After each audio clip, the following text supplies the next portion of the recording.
Okay, we're all ready. Okay, thanks for coming. Thanks for watching. So as always, these get filmed so that our patients can watch them later on Facebook because it's hard to get away at noon. So, but we appreciate that you do come. We always give you good food.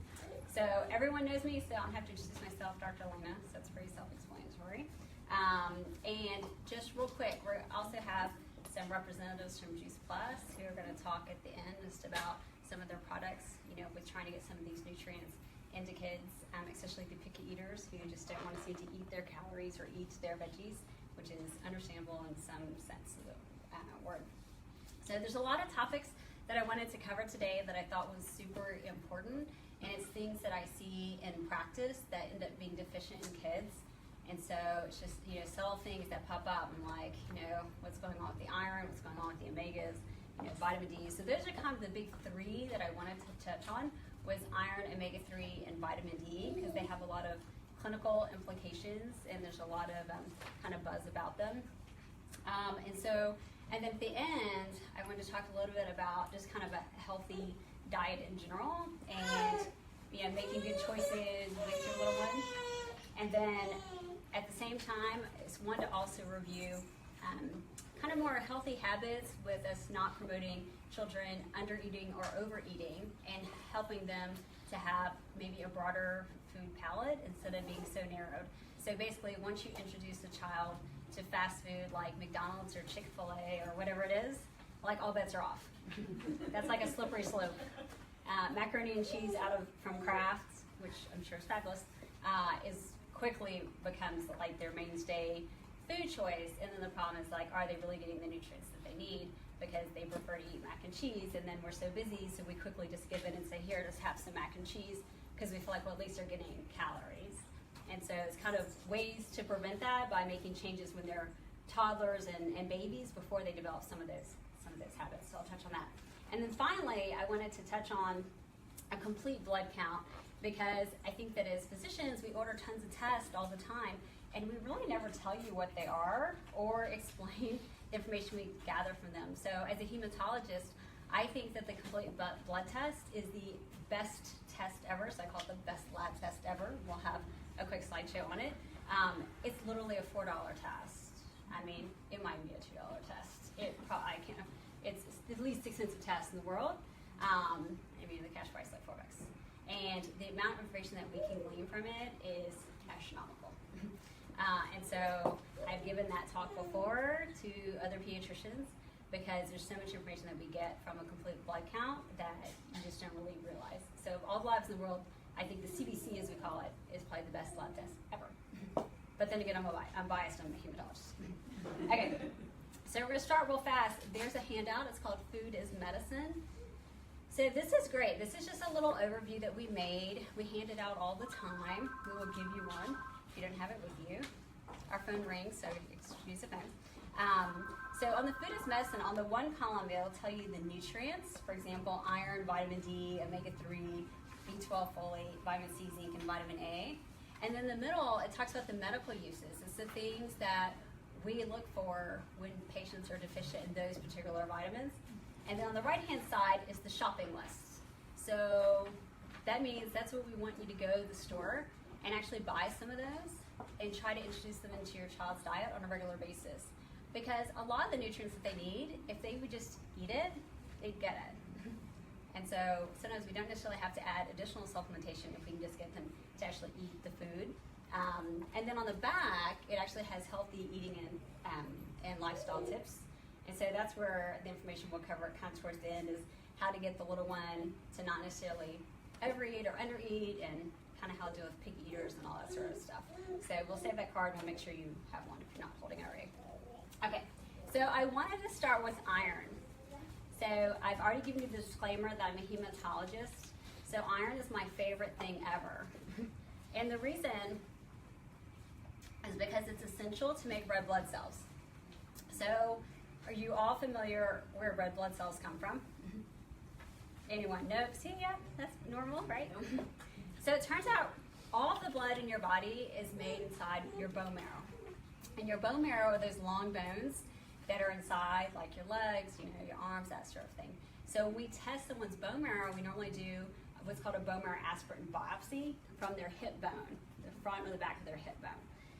And what we get from that is basically the origin of all the blood cells. And so it gives us an insight to how these blood cells are being made. Well, in your body, iron ends up getting stored all throughout your body, but especially in the bone marrow, because 70% of iron in your body gets used to make red blood cells. So it turns out that red blood cells, the iron that's in red blood cells, we call it hemoglobin. And then we also have iron in muscles, and that's called myoglobin. So it turns out red blood cells are super important for not only making red blood cells, but also for muscle function. So you've heard the term pumping iron? Yeah. Or you've heard the term rhabdomyolysis, big word, but it basically means the breakdown of myoglobin. There's those crazy CrossFitters who go crazy and then do all sorts of something else, and the next thing you know, they're in renal failure. Is because they broke down myoglobin. And so myoglobin's mostly made of iron as well. So that's 70% of iron. It's either making red blood cells or it's in myoglobin. And then hemoglobin, what it does is it actually transfers oxygen in the blood from the lungs to the tissue. So it's essential.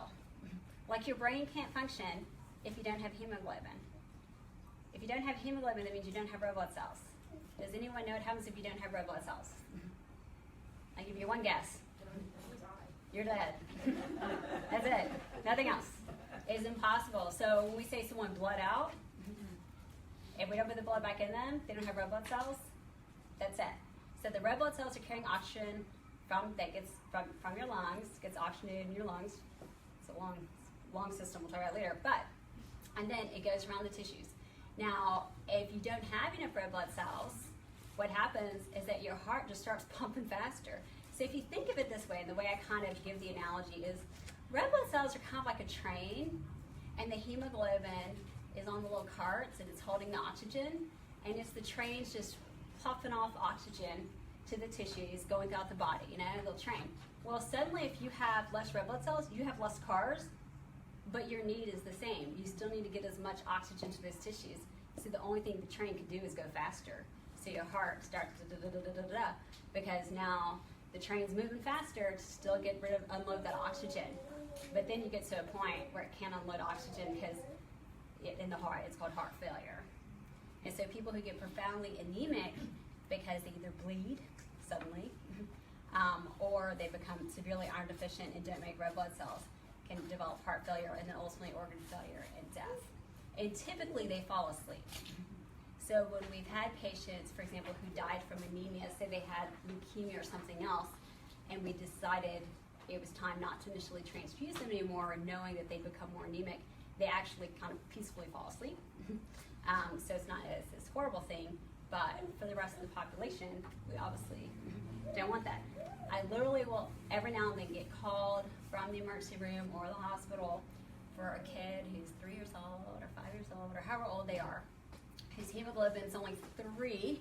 Normal should be like 11 to 15, and the hemoglobin's 3, and the child is woozy, almost unconscious, all these sorts of things. And the answer is almost always the same. They're severely iron deficient, and we can literally give them oral iron and they will wake up because all they need is the building block to make the red blood cells. So when I say iron is super important in the diet, it's so important in the diet. Now, iron actually does a couple other things that us hematologists don't care about. I mean, like, it's probably important, but So, 6% of iron is a component of certain proteins, and it's essential for respiration. That seems great. Energy metabolism and proper immune function. All those things are good. But making the red blood cells is most important. Now, the rest of it, the 25% remaining, is actually stored as ferritin. Thank goodness, because I can draw a blood test called a ferritin and quickly tell how much iron storage someone has. So I already have a glimpse into, hey, you're not doing a very good job getting iron in your diet, or we need to supplement you before you become anemic. Because before you become anemic from iron deficiency, your ferritin stores start to drop, your iron storage starts to drop, and you get iron deficiency symptoms, which affects kind of your muscle, which affects kind of your brain. Maybe you're irritable, you're fussy, your behavior issues, all these things, your restless legs, the legs move around, we hear that a lot. Kid kicks at night, all this sort of stuff.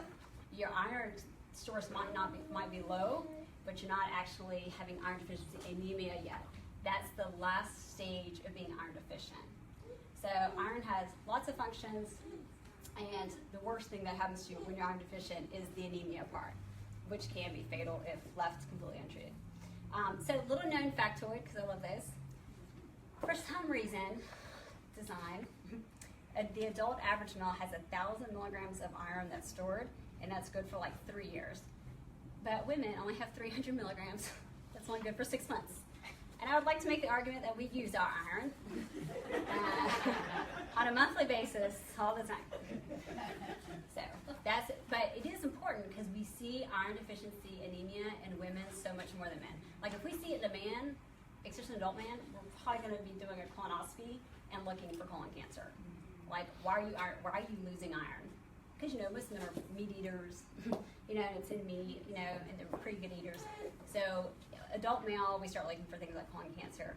Kids, it's almost always dietary. Women, especially past teenage years, it's usually more of like menstrual cycles, heavy periods, and then not getting adequate enough in their diet. Okay, so the way I broke down iron deficiency was how does it happen? And I like to say we start with the babes. So we'll start with little babies. So babies don't actually develop significant iron deficiency, and that's because they usually get enough once you start solids or iron-fortified cereals. Now, breastfed infants, if they're going to be breastfed solely past around 4 months or so, I typically will start them on an iron supplement to make sure they're getting enough in their diet because they don't really get adequate amounts from breast milk. They had some when they were born, but they've been using it to make new red blood cells. If you're formula-fed infant, it's in the formula. So formula is fortified with vitamin D, so they don't need vitamin D drops. It's fortified with iron. So if you're formula-fed infants, they actually don't need supplementation. They really should be getting their daily need in the formula, as long as they're drinking adequate amounts of formula. So we don't see really iron deficiency unless it was maybe a premature infant, and we usually have to supplement them anyway, or a solely breastfed infant who mom never supplemented at all and refuses to feed the baby solids for quite some time. Those are the only groups we normally see true iron deficiency in infants. And it is important because, as I said before, it affects your brain function and your muscle function. I mean, these babies are trying also to learn, to grow, to develop, all those things. So not being iron deficient is really critical when you're an infant. Okay, so then we'll move on to the toddler group. I like to call them the milk drinkers. So the Dairy Farmers of America one day will come and find me and hunt me down because cow's milk, it turns out, is not a good source of iron. And I always have this phrase that cow's milk's for baby cows. But my husband says that almond milk is for baby almonds. And we drink almond milk at home. Okay, so iron deficiency typically arises in the toddler population. This is usually the call I get, at least as a hematologist. Now, none of my patients typically are iron deficient because we're kind of all on top of that. We've already had this long discussion, and at 12 months, we're pretty anal about it, to be quite honest, because I know how important it is for their brain, their development, all those things. So I don't want them to be iron deficient.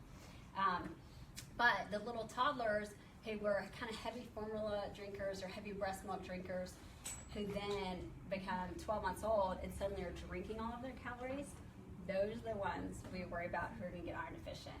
So the rule is definitely no more than 24 ounces a day of milk. We'll say cow's milk because that's what most of them are taking. No more than 24 ounces a day of milk, because if they drink more than that, one, milk impairs the absorption of iron, and so that's a problem. So now, even if you eat some food with iron in it and you're drinking a bunch of milk, you're not absorbing the iron. Okay, and then two, there's no iron in milk. It's fortified with vitamin D, has calcium, has protein, fat, all that stuff, but it does not have iron. And so if they're gonna be a child, for example, say who's failing to thrive, instead of having them have this heavy milk diet, we put them on something like Pediasure, which is fortified with something like iron and has all the nutrients in it. And that would be a better option because they're not up to par with their solids. But more importantly, is really focusing on the solids and trying to get the right things in at that age and limiting their milk. Because when you start backing off the milk, they'll eat more because milk's a huge filler. So why eat? It's so much easier to drink milk out of a bottle than to sit there at a table and try to eat your food. Is it cow's milk only? No, none of the milk contains iron. Uh-huh. What if, say, my daughter's still on breast milk, Yes.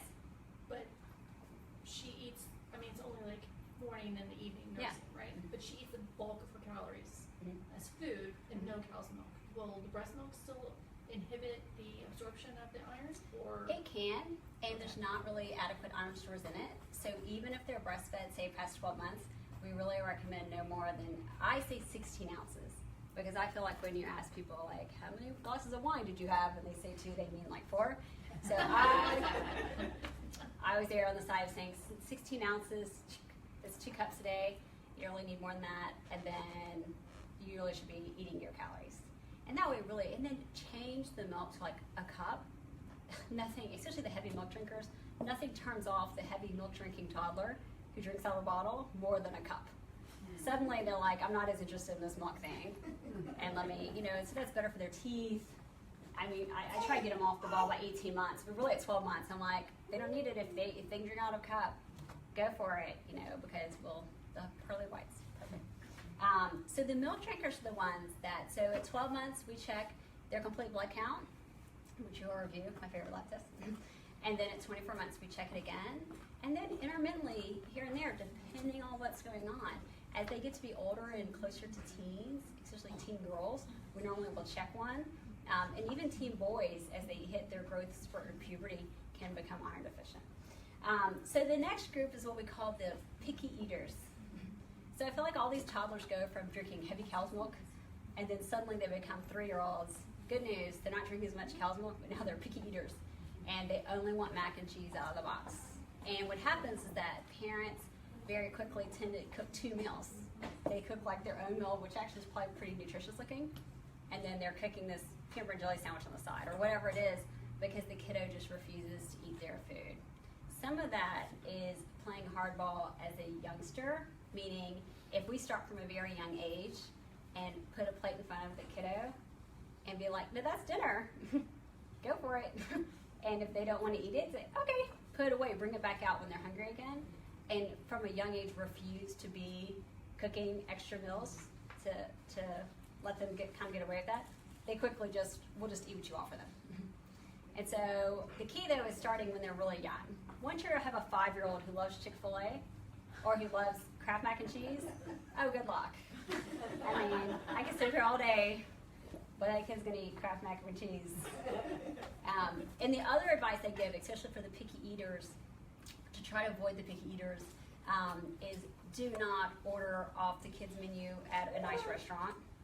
You go to the nicest restaurant and they'll offer butter and pasta. That is chicken fingers and butter and pasta, or a hot dog or a hamburger is the standard fare on the kids' menu. And I always look at it and I'm like, why? I don't understand this. We know what the plate's supposed to look like. It's supposed to be half fruits and veggies and this little piece of protein and this kind of safe food. But for some reason, every restaurant in America, the biggest thing on the plate is meat. And then, you have, the other stuff. And the fruits and veggies are always the smallest portion of that. And so that's really not what we want them to eat. And so once again, these are learned behaviors. And so starting that at a super young age will get them to eat it. Okay, so we talked about the picky eaters. So the issue is that they just might not eat enough iron-rich foods because they're so picky. And they just want to eat mac and cheese or Chick-fil-A. Those on a vegetarian diet, although one of the handouts we'll show you has a whole list of vegetables that are rich in iron, but those on a vegetarian diet can struggle, and that's because the iron from meat sources is actually more easily absorbed than iron from plant sources. And so we still can see iron deficiency, and then sometimes even B12 folate deficiency depending on if they're vegans. And so that's why it's important that we kind of monitor that and always tell the pediatrician if they happen to be like strict vegans or vegetarians, so we have an idea of what's going in. The next group is what I call the Isn't Puberty Awesome group. So many things go on during that time, but one of the things that goes on is teen boys actually can develop iron deficiency because they have that really rapid growth spurt. And then teen girls, of course, become iron deficient due to menstruation, especially if they're having heavy cycles. And so it's important for us, if they're a heavy milk drinker, eat cheese pizza all the time, and have heavy periods, they will definitely be iron deficient. And then you'll start to notice they're more difficult, they're more tired, they're not playing soccer like they used to, all these things. and people will come in, and the most common complaint I hear in that age group is fatigue, tiredness, not as fast as the other kids, all these things. And one of the first tests we check is their iron panel and a CBC. And it's also important to know that whatever, we have these ranges when we talk about anemia, and a normal range of hemoglobin, so the iron that made the red blood cells called hemoglobin. But say your normal hemoglobin's 15 or 14 or something, and you come to the office because your complaint is fatigue or you're tired, all this stuff, and your hemoglobin is 11.5, and I turn to you and say, well, you have a normal hemoglobin, that can't be your problem. Well, that's not necessarily true, because you actually have a relative anemia to what you're used to. So it's always good to keep in mind that if you ever have labs done, and you have a prior set of the same lab, to bring them, because it's all relative. So we need to know, where are you trending? So I always say labs are as good as where you know where they came from or where they're headed. Okay, so there's always a trend to the labs. And so you can still be relatively anemic even though you're not technically anemic, but you're headed down. Okay, so, and then young athletes who exercise a lot tend to become iron deficient. So we see that a lot in the elite runners. They'll get a runner's anemia, you know, the pounding of the pavement, etc. Plus, you can get the female triad, where your weight is so low, you're not really having cycles, and you get iron deficient. That's actually a really bad triad to be in, but we see that quite frequently. And so anyone who's an athlete or wants to run a marathon, all those things, I tell them, you are not going to do it. You're not going to make the Olympics with a hemoglobin at 10. There was a reason Lance Armstrong took all that EPO, and it's because he wanted to get his hemoglobin to 16 or 17 or however high he's able to get it. And erythropoietin is actually a protein from your kidney that, when your body's normally sensing a little bit of anemia, will tell your bone marrow to use the iron to make red blood cells. That's how that works. But if you just take erythropoietin, your body will naturally just make more red blood cells. That's why it's a banned substance, and it's not a very good idea. We always say this idea that too much of a good thing is a bad thing. You've heard that before. So having a hemoglobin too low is very harmful. Having a hemoglobin too high, you can stroke. Your blood's too thick. So that's why they don't want them taking EPO, because they don't want them. Now the reason they do it is because they have more red blood cells, they can deliver oxygen to the muscle. Their train is really efficient. They don't need their train going 90 to nothing to get all that oxygen delivered. Their train can go quite slow and efficiently deliver oxygen to the muscles. And so, having said that, elite athletes, they tend to have higher hemoglobins because they tend to eat a healthy diet, they tend to get enough iron in their diet, B12 folate, all these things, and they typically monitor to make sure that they stay in this good healthy range, because it would be, to them, somewhat harmful to suddenly have a lower hemoglobin than their body's used to. Okay, how do I know if my child has iron deficiency? Well, iron deficiency, meaning you're not anemic yet, your iron stores are just low, will affect muscles and brain function. So some of them will have restless legs. So it's a common complaint we'll hear that they're kicking their legs at night, they're moving all around. And then some will even have like behavioral issues. And so whenever I've had patients referred for, say, suspected iron deficiency anemia, and I ask the mom, well, what's wrong? They say, well, she's a lovely child, and then about 6 months ago, she's just grumpy all the time, she's hard to get out of bed, she's irritable. The school caught us because they saw her eating dirt. So that's called pica. That's a huge red flag. So if you ever hear that your child is eating dirt or chalk or some sort of substance that's not actually a nutrient or having a nutritional value, we call it pica. And it's usually because they're craving iron so much that their body naturally just does this. And so they will also eat paint chips. And that was one of the reasons we had so much lead toxicity and lead poisoning, is because back in the day there was lead in paint chips. So these iron deficient kids would eat paint chips, on the porch and stuff. So they had a double whammy, because lead poisoning makes you anemic too.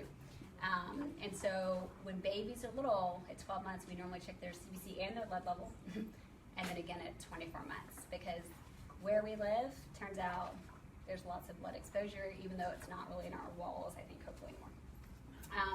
So they'll have the restless legs, maybe they're really moody and irritable. And so the best thing is I get to tell these parents, I'm like, I've got great news. We're going to start them on iron, and you're going to have like a different kid in 2 weeks. And they literally call me and they're like, it's amazing. I have a different child. It's like, congratulations. all, you know, and sometimes those kids aren't even necessarily anemic yet. Sometimes they are, sometimes they're not. Sometimes they're not even impressively anemic, but they're so iron deficient that is still affecting their other functions. So when you're first iron deficient, the red blood cells aren't affected yet, but they will get affected. Okay, so in the meantime, you've become iron deficient because you're drinking way too much milk, you're not getting your diet, maybe you're a teenager and you're having a menstrual cycle and you're not really keeping up with it. The body runs out of iron, and every 90 days or so, on average, 90 to 120 days, the lifespan of your red blood cells dying. So every single moment of every single day, your bone marrow is spitting out a new red blood cell. I mean, they are keeping you in balance. So if I checked my hemoglobin today and tomorrow, it should be about the same number. It's keeping this thing all in balance. Like, okay, you know, everything's kind of status quo and we're all happy, right? Well, when you run out of iron, you'll start to see the hemoglobin start to drop, and then it just plummets. Because when you first start to run out of iron, your bone marrow is smart, and it says, well, let's just make smaller red blood cells. They don't work quite as good, but at least you'll have some. So they make smaller ones. And so for us in the complete blood count, and that's one of the things I'll show you, is that we'll see one of the values start to go down, and we'll say, they might not have enough iron, and they're starting to become iron deficient, and they're not making enough. They're not going to make enough red blood cells soon. So they start to have smaller red blood cells, and then they make less red blood cells, but then they just have no iron left. They just stop, and now you have a problem because you're breaking down red blood cells constantly because they only live 90 to 120 days. So you got about 90 to 120 days once you stop to when no. And we talked again about what happens when you don't have red blood cells, which is that's not compatible with life. So those kids become quite apparent maybe when their hemoglobin is 7, when they're normally supposed to be 11 or 12, because maybe they're pale, maybe they're tired, they're having weakness, they're super irritable, they're not happy, they're grumpy, all these things. Maybe they're eating dirt, so they come to our attention. Some of them go quite some time, and their hemoglobin's 5 or 3. It doesn't matter what their hemoglobin is, as long as they can absorb iron. If we give them oral iron, they literally, within a day or two, feel a lot better. And we can monitor their hemoglobin, and they'll immediately start making red blood cells. So if you give your body the nutrients it needs, it will do its job. Now, there's rare cases where you can't absorb iron properly, and that's when we need to use like IV iron infusions, or we need to give you a whole bunch. Or we give you what's called a blood transfusion, which, by the way, has a bunch of iron in it, because red blood cells have iron, right? So now those blood cells are still going to get used up, et cetera. So you still would have to replace their iron stores, over time. So those kids are tired of being pale skin. One place I always tell parents to look is in their conjunctiva. If you pull the little eyelid open, it's pale. So if you look at yours, you know what your hemoglobin is, and your hemoglobin is 13, you'll see how red it is. Well, when your hemoglobin is 7 and you pull and you look, it's like pale. You're like, oh, that's not beefy red, and it's not. It's supposed to be pretty red. So that's a really good sign. Sometimes around the nails, the palms of the hands. Although if your hands are cold, I find it's not very reliable. And then I find, she might knock that over. We got a crawler. No, it's okay. So I didn't find it's too reliable. I notice it when a kid walks in and I'm like, she's pale. But usually the parents are like, it was so subtle, they didn't really notice it. Or their kiddo was really white to begin with. So they didn't really notice the paleness part. They might be dizzy or lightheaded, and even decreased appetite. So normally, how we diagnose it is so simple. It's that $4 CBC test, and we usually send an iron panel with a ferritin.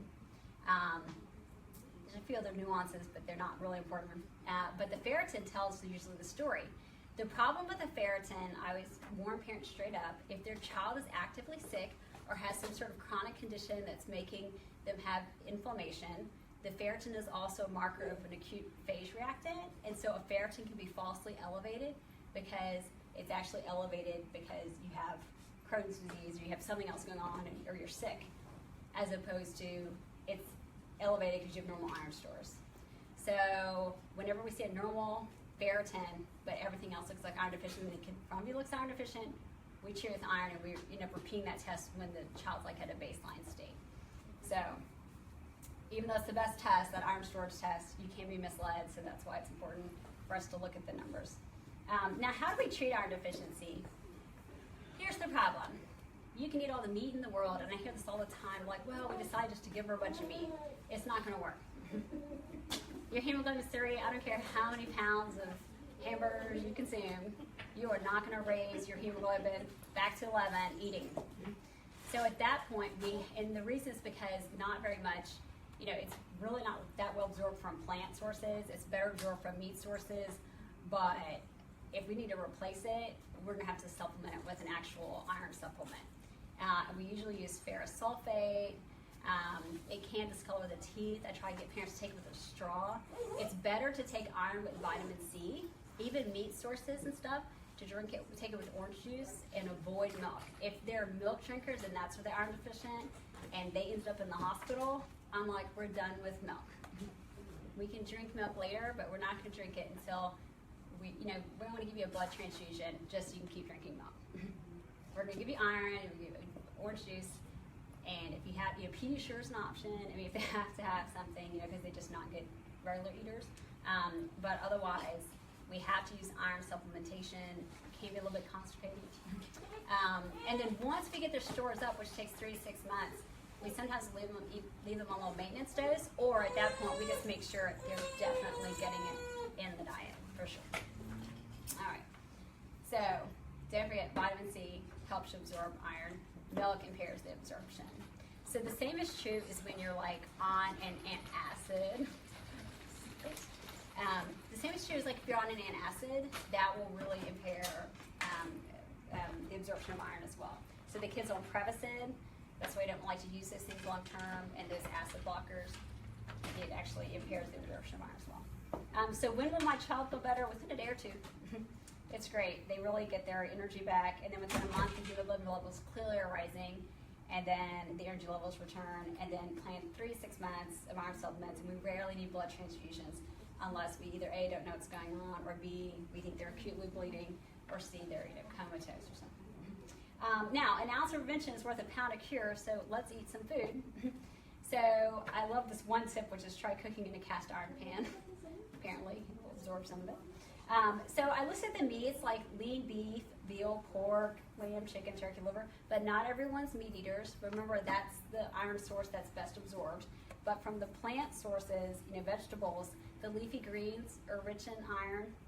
Broccoli, sweet peas, Brussels sprouts, kale, pretty much everything that's green is full of iron. Beets, don't like too many beets in infants, but beets in toddlers okay.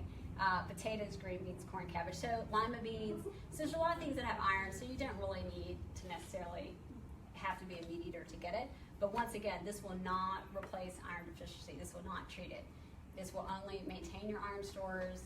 So once they're maintained, great, be a good eater. But if you're actually deficient, especially anemic, you're gonna have to supplement. And then seafood, fish, mussels, and shellfish. I don't like mussels or shellfish, but I do like some fish. So I'm not iron deficient because I eat otherwise well. Okay, so that is iron. So that is kind of my favorite topic. So real fast, I just wanted to show you because I kind of bragged that the CBC was like the best lab test ever. So I'm just going to show you really fast why. So I don't know if they can see it, but I can see it. And I think I know how to use this. Okay. Okay, so a complete blood count. So this is what we call our go-to lab test. And so I like to say sometimes they're reassuringly normal. So sometimes we order a complete blood count because we're kind of worried about a kid. Maybe we're worried they have leukemia, or maybe we're worried they're super sick, or we're worried about something, and it's normal. Like all the numbers are like, nothing lights up, they flag labs that are abnormal. And we're like, oh, at least it's reassuringly normal, that's good. It's just a prick of a finger, so we can get this from a drop, a couple of drops of blood. So in the office, just poking the finger and collecting a little bitty sample tube. Venipuncture is more reliable, so older kids, I usually do a venipuncture. And then it gives us what I call a plethora of information. And you should never call a hematologist without one. So whenever pediatricians call, I always say, have you done a CBC? If you haven't, you should always do one before you call us. Okay, and then when we write down a CBC, the whole medical jargon, it's so funny. We use this fishbone thing, and we put the white blood cell number here and the hemoglobin platelet. So we do that on purpose so that we know what we're talking about and no one else. So that's what that means, by the way. But you'll see that all the time. So blood composition. So blood actually makes up 7% of your total body weight. That's also a random fact, about 5 liters. Plasma is the water, the electrolytes, and the plasma proteins, and I would call it all the other stuff. And that's about 40 mLs per kilogram of your body weight. Everything in medicine is per kilo. I'm not sure why we do pounds in the United States, but everything's per kilo. Erythrocytes make up 40 to 45% of the total blood volume, which is about 30 per kilo. And the leukocytes and platelets are tiny, they're the rest. So when we spin a tube of blood, if I take a tube of blood, it's all red, it just looks like blood, I guess, and we put it in a centrifuge and we spin it for quite some time, all the plasma rises to the top, so it's like the serum stuff in plasma, and then right in the middle is called the Buffy coat, and those are the white blood cells and platelets.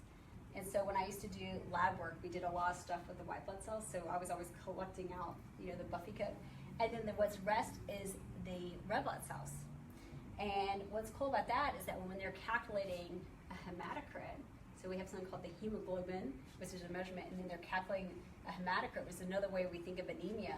It's basically the percentage of this versus the total volume is what's called your hematocrit. And it's normally 35 to 45% of your blood that's in.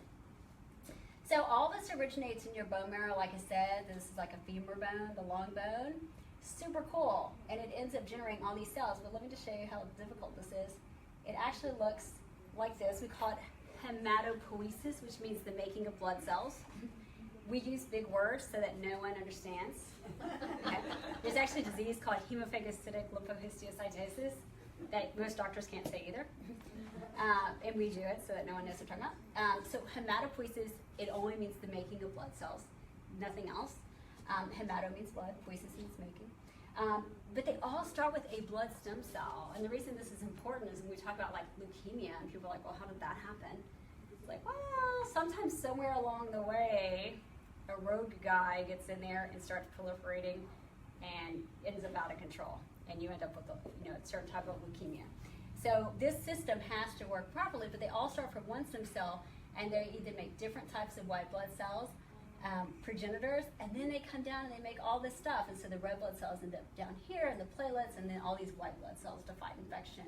But if you look at this schema, it's even harder than that. Like, if we keep going, it's so complex and convoluted, so we just don't tell you about it. So all I can do is try to impress upon you that your bone marrow is so impressive. It's doing such a hard job all the time, and it's also keeping bad guys out. So it's pretty impressive. But the red blood cell part of this won't work without the iron. And then you need B12 and folate as well. When we do a bone marrow action biopsy, scary looking, right? So lots of information there. So then, after all that's done, we draw this tiny thing of blood, we send it to the lab, and they send us back this report. It's called a CBC with differential. And at the top, it tells us the white blood cell number and the red blood cells. So that's like the total number running around per microliter. So it's per tiny amount of blood, right? And then it tells us the hemoglobin, the hematocrit, that was that percentage of the red blood cells in the total volume. And then it has all these fancy numbers. And then it has the platelets. Tells us to make sure the platelets, which make sure you don't bleed all the time. And then it has this section here called neutrophils, lymphocytes. So as a hematologist, the way I look at it is, in my brain, when I see a CBC, I automatically look at the top column, which says white blood cells. So I know they have a normal number of infection-fighting cells hanging around, fine, normal. And then my brain goes straight down to the bottom, because that actually tells me which type of white blood cells are there. So we have neutrophils that fight bacteria, we have lymphocytes that fight viruses, we have monocytes that kind of help fight fungus and bacteria, and eosinophils are like the allergy-producing cells or parasites. Basophils don't do much. Anyway, so the first thing I do when I see a CBC is I look to make sure the white count's normal, and then I look to see if this, what we call the differential, is normal. And if that looks good, I'm like, okay, moving on. So I don't have to worry that suddenly someone has a really low neutrophil count and I need to worry about that, or why is their lymphocyte count so high or so low? So okay, so then I move on. So then the next thing I look at is the red blood cell information. So the RBC actually tells me in the millions how many red blood cells are there. But no one uses that number. I look at it, but no one else does. Because what we as physicians look at is what's called the hemoglobin and the hematocrit. So the hemoglobin, as we told you before, is where you needed iron to make the hemoglobin. So in most people, it's somewhere in this range of like, say, 11 to 15 or something. It depends on your age. It depends on if you're a man, they have more, since if you're a woman. Now, the reason the male marathoners will always beat the women elite marathoners is they have more hemoglobin, so they're better at delivering oxygen to tissues, and they have testosterone. We don't have that much of that either. So that's a big difference. And so they have more muscle mass in general. So that's the hemoglobin, and then the hematocrit. So as a hematologist, or even as a pediatrician, the first thing we look at is, are they anemic? And if they're not anemic, we're like, phew, okay, well, these are anemic. But then the smart pediatrician and hematologist also look at the rest of the numbers to make sure these are normal. Because, and I'll tell you what these are in just 1 second. So then my brain, I've looked at that, I've reassured myself that looks good. Then I go to this section, which are the platelets and something called the MPV. So the platelets, we want them to be normal. If they're low, you can bleed or be covered in red dots or have other problems, nosebleeds, that sort of thing. And we don't want them too high. Your platelet count's super, super high, over 1 million. Could be a problem. Some people have that. Usually they're not children. You could increase your risk of stroke, things like that. And then we look at the MPV. That's the mean platelet volume. It tells us the size of the platelet. We want to know that it's just a normal size. If it's really small, that's super important, especially if the platelet count's a little low. And if it's super big, that's important, especially if the platelet count's a little bit low. So a lot of times some labs don't report the MPV, and I call them up. I'm like, what's the MPV? Because the platelet count's low. And so those are little nuances. I find a lot of pediatricians don't pay attention to it because I keep asking them about it and they don't know what I'm talking about. But it's good to pay attention to it. Okay, so in the white blood cells, I talked about that. White blood cells, and these are the just different types. We'll discuss it much. Platelets, those are also called thrombocytes. So when we talk about low platelets, we call it thrombocytopenia because we don't confuse you all. We don't want to just call them low platelets, we'll say thrombocytopenia. And if their platelets are too high, we call it thrombocytosis, which means too many. And so anyway, platelets are running around, not important, don't have much effect with nutrients. And then the MPV is the size of the platelet. Okay, so going to the red blood cells. So like I said, the red blood cell number is there. Most people don't pay attention to it. I look at it, but most people don't. Hemoglobin, and then the hematocrit is a percentage.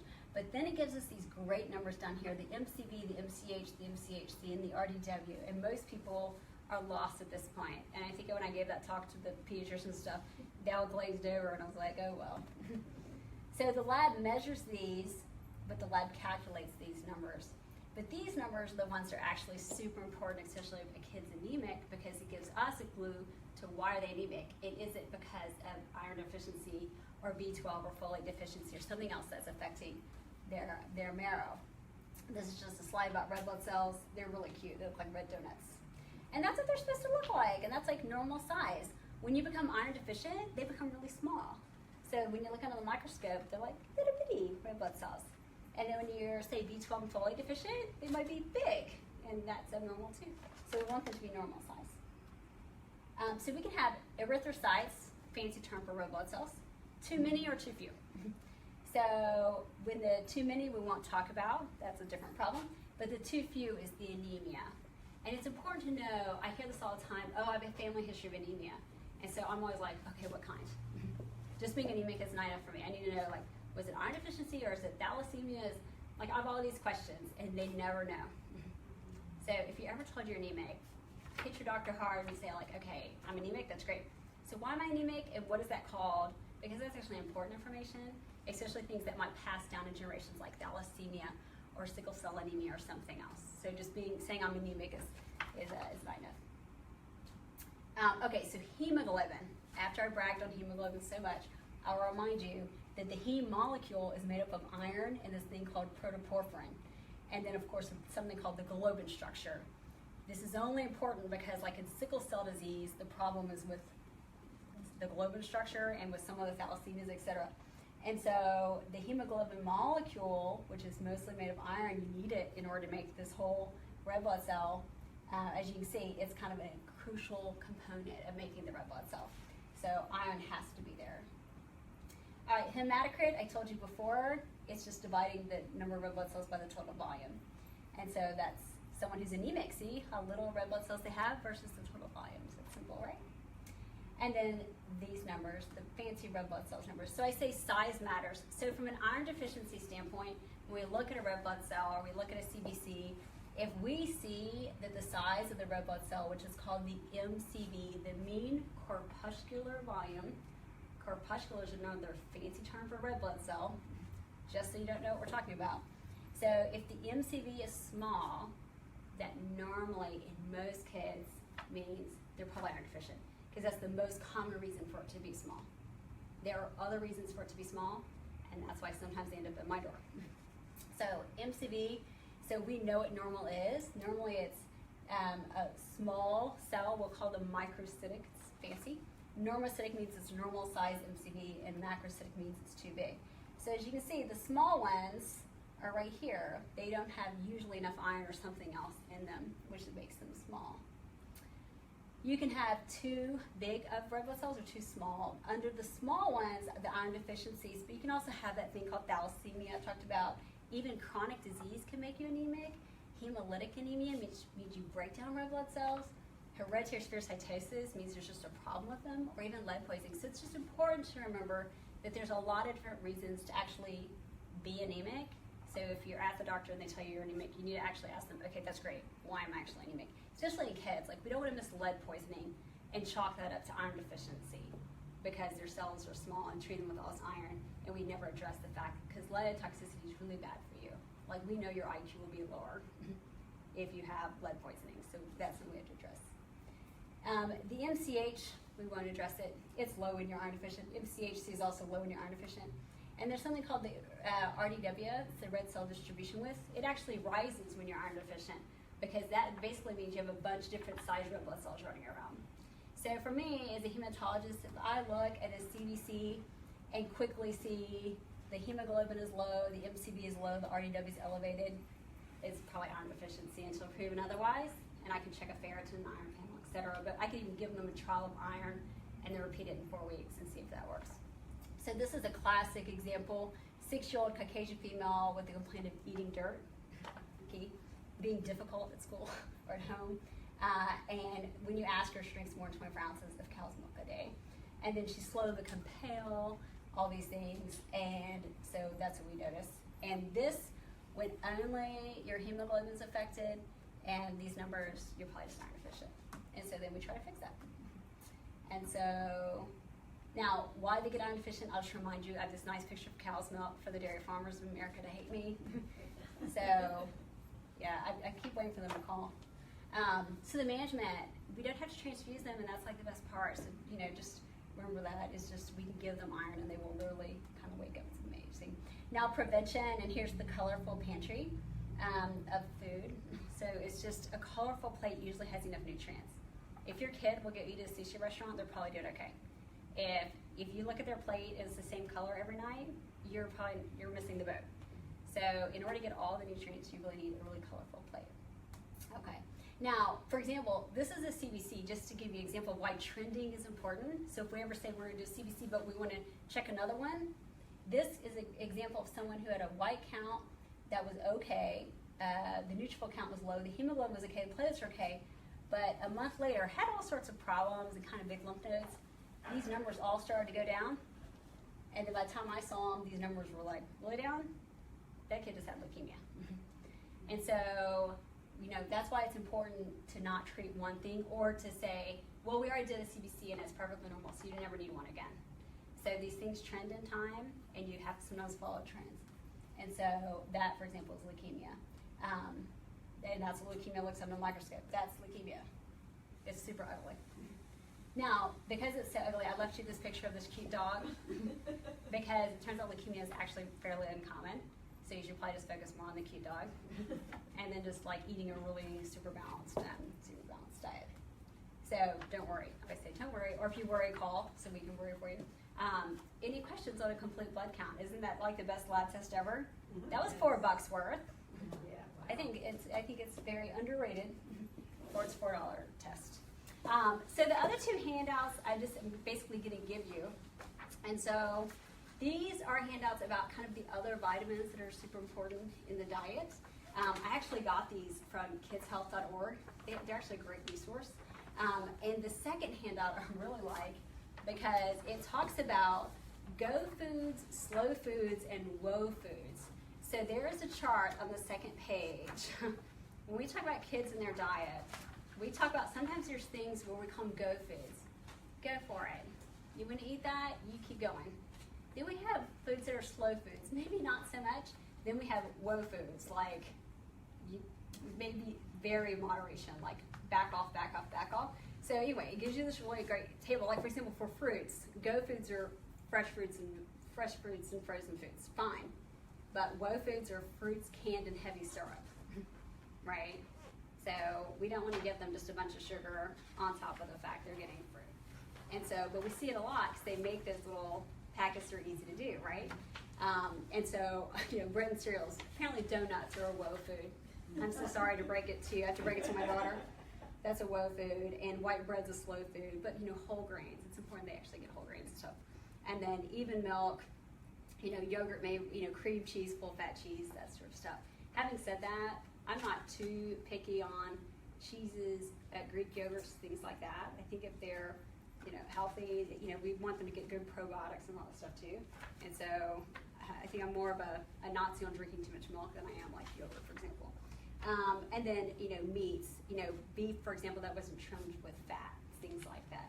And so it's just a good handout to keep and to keep in mind, like when you're cooking, so you can kind of think to yourself, or when they want a snack, and then you can teach it to them so they know, is this a go food, a slow food, or like a woe, a woe food. Okay, and then finally, I wanted to touch really fast on vitamin D and omega-3. So vitamin D is one of my favorite vitamins ever. All babies need vitamin D. I can't stress it enough because they're breastfed and they're not getting adequate amounts from breast milk. And so vitamin D is super important for developing super strong bones, but it's also important later in life for seasonal affective disorder. So when winter rolls around and suddenly we have less sunlight outside, I tell everyone to reach for the vitamin D3 because you want to keep kind of the stores up. It helps you prevent bone loss and from fractures. So if we have kids with recurrent fractures, we always check, their calcium, their vitamin D, and phosphorus, and all those numbers too.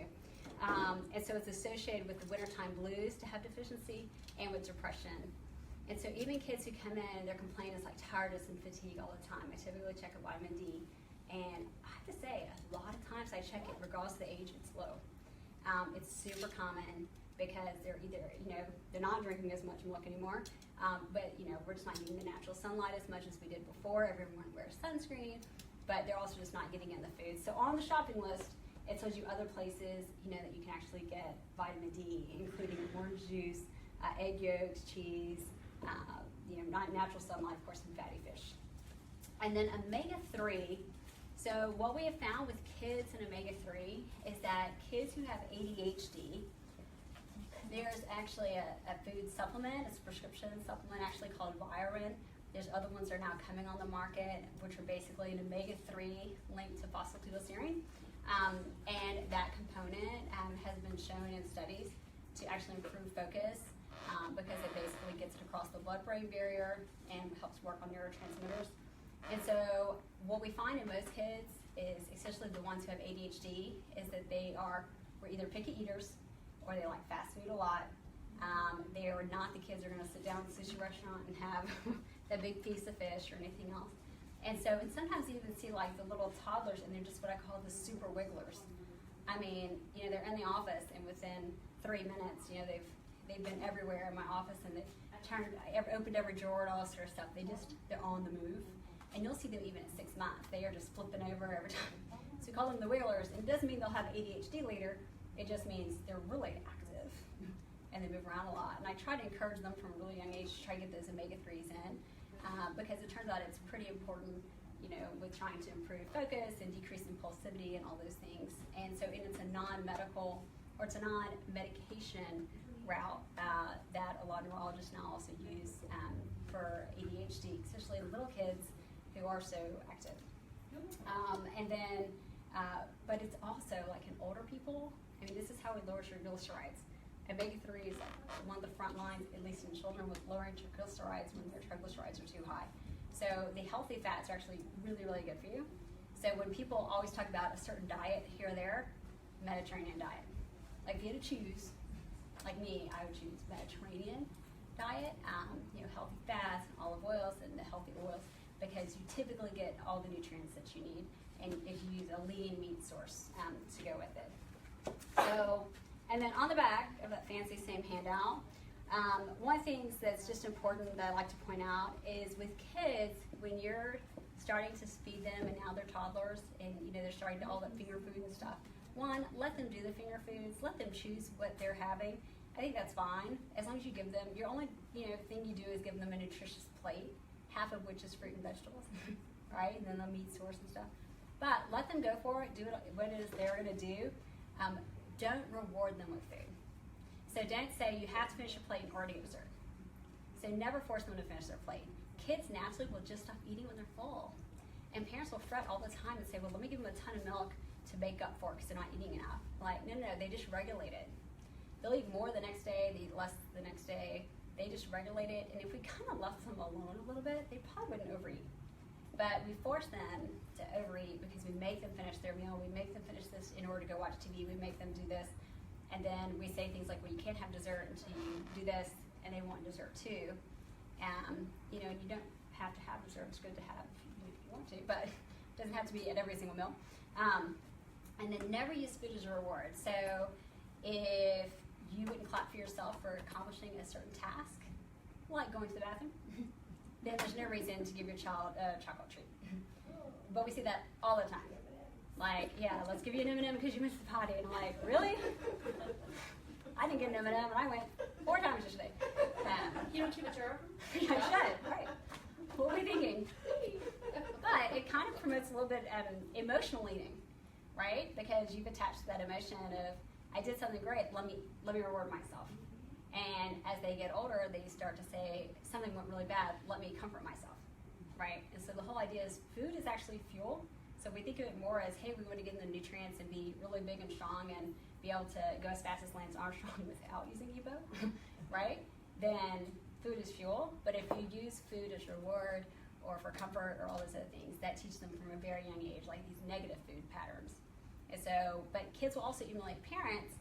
And so if parents tend to feed themselves, food with rewards, then, they'll do that as well. And so, getting up in the middle of the night to have ice cream. Well, that sounds lovely for those who like ice cream. You wouldn't want your little kiddo to do it in the middle of the night either. And so those kids are paying attention. They won't be just like mom and dad, so just trying to get it. Do not drink your calories. Apple juice. The apple juice people hate me too. Just junk. No nutritional really value in apple juice. It's good if you're constipated. So leading cause of toddler diarrhea, so it's great for constipation. But it is not a food source. There's no point. Even watered down apple juice, I'm like, why? If they just start drinking water from a young age, they'll just enjoy water. It will work, I promise it works. And then sodas especially, man, that's a hard one to break. Once they get into elementary school and still my hands in the soda, ruined. Like my 10-year-old, I always joke, she's ruined for life because someone handed her that Coke and I'm like, oh great. So it's a battle, like to try to, discourage wanting to have soda all the time. Fiber fills you up. Goal is child's age plus 5 grams. Eat dinner as a family without distraction, which means even if it's 5 minutes, like sit down, everyone eat. But you need to recognize your toddler has like an attention span of 3 minutes. So if you're thinking you're going to make this kid sit there for 20, you are kidding yourself and you'll just be frustrated. Accept the 3-minute meal and let the kiddo, when they're done, let them be done, just wrap the food up. Offer it to them later if they're still hungry. Don't offer them something else. Because a lot of times they'll figure this out and they'll just hold out for the junk. Like, I won't eat that, but if I wait and then I throw a fit, she'll give me ice cream instead. These kids are bright. No food or drinks outside the dinner table. This is a hard one. Like, letting them run around with that sippy cup all day, trying to, discourage that. And, food and drink happen at this table. And that's what this table's for. The table's not for watching TV, it's for that. Getting 8 hours of sleep. I love it. And don't make a separate meal for kids. Like, you're not a chef. Well, you might be. So I wanted to invite them up real fast. Everyone's going to tell us about, Juice Plus. So after all that, sometimes kids just don't get it in their diet. And there are other ways to get it in. I get asked all the time about multivitamins this or multivitamins that. And so she'll tell us a little bit about what they have. Real quick, what about a sippy cup with water? Yeah, that's fine. But the problem is, I feel like when they run around with it, then they just what if naturally it's available? Yes, make it's it available. Yeah, that's okay. But I don't think I'd want them constantly having it on their person. Because Lato is constantly having everything on their person, you know. So, bye. Nice meeting you.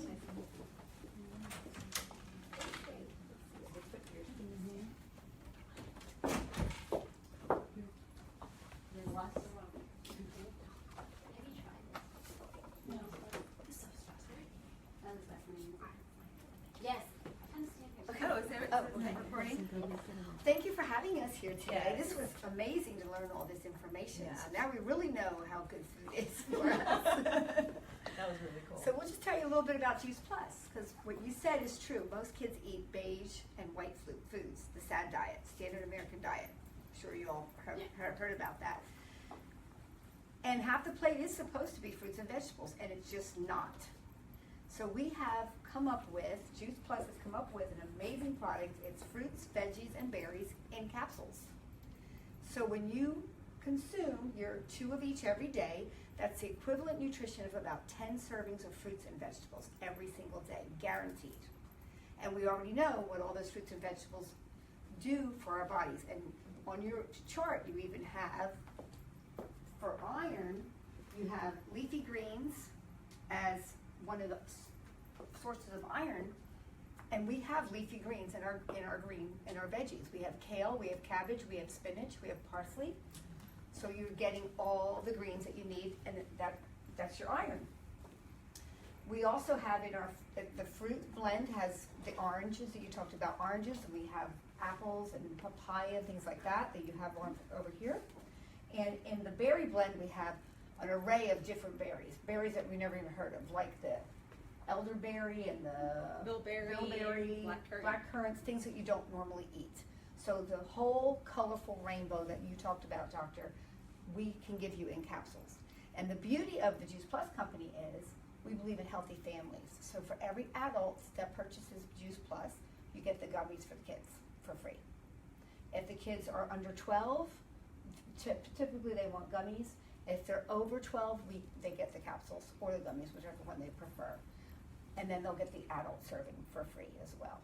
So the nutritional value is a half a plate of fruits and vegetables every time you eat, guaranteed. So they can eat their macaroni and cheese, which they're really not supposed to, which they're going to eat anyway, and they eat their gummies, and you know they got their fruits and veggies for the day. And one thing we found, I know you talked to us about, one of the biggest complaints is constipation.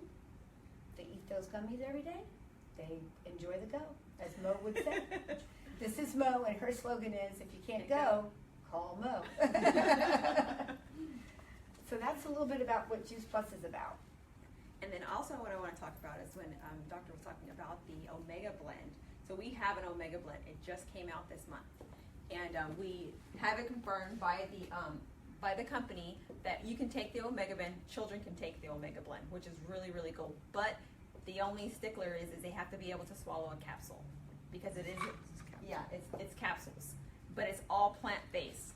And I wanted to show this. I did a little bit of handout here, and it talks about what's in our Omega Blend. So our Omega Blend is not from fish. It's all plant-based Omega Blend. So we have the algae oil, pomegranate seed oil, buckthorn berry oil, raspberry seed, tomato seed, and sunflower seed. So it's really, really important that you can get all of these omegas. Most omegas you have either you'll get the 3 or the 6, because those are the ones that our bodies don't naturally produce. But we also included the 5, the 7, and the 9. Now the 9, our bodies produce a lot of it, and a lot of the other poor foods that we eat, we can also get the 9s, but it's really important to make sure that you're getting the 9 as well. It's just not as important as the 3 and the 6. So in the 3, of course, it improves cognitive development, asthma, hand-eye coordination, social skills, ADHD.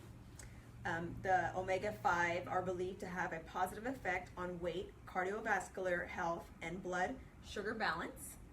The omega-6 plays a crucial role in brain function and normal growth.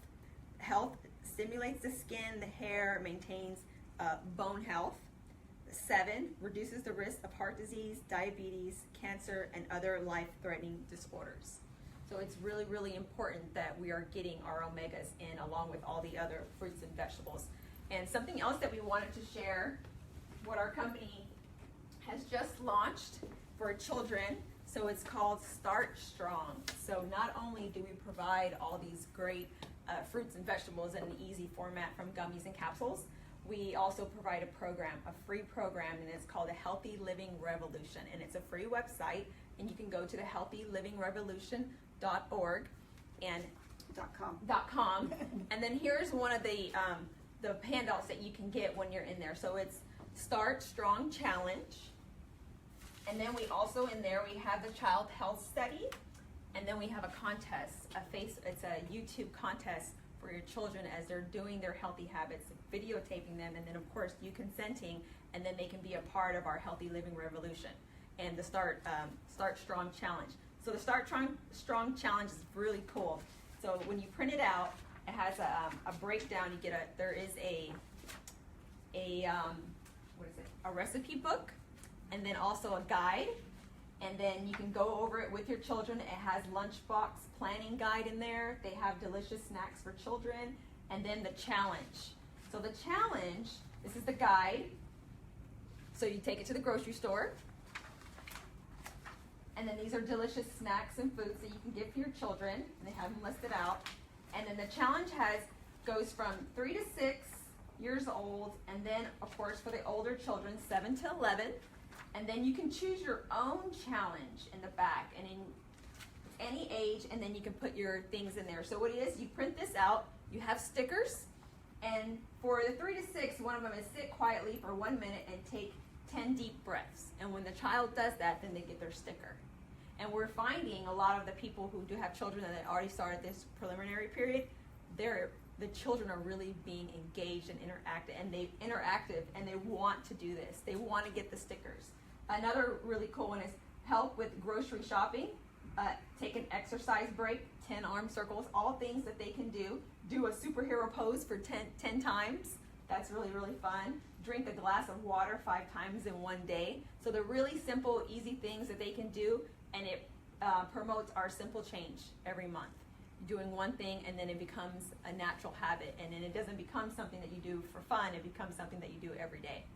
So this is a really, really cool. It comes on, so it's the healthylivingrevolution.com, and it's tons of free stuff in there. We also have videos once a month that our doctors do, and they just talk about different topics, and those are free. It's really, really cool. And we have a little handout to give you with that information. And we also have the Child Healthcare Study handout that shows the children that do eat the Juice Plus on a regular basis have missed less days of school, they're taking less medicine, seeing the doctor less for being sick. Okay. You don't want to see sick kids, you want to see healthy kids. And drinking more water and just overall better health. So we have these handouts also. Like those. All right. Do you have the ones for the website? Thanks very much. Okay, so for questions, you can call us. Let us know. I know you probably don't have any questions left. We overloaded you with information. All right. Okay. All right. Well, thanks for joining as always. All right, and thanks for coming. I really appreciate it. for having us. It was fun. You're welcome.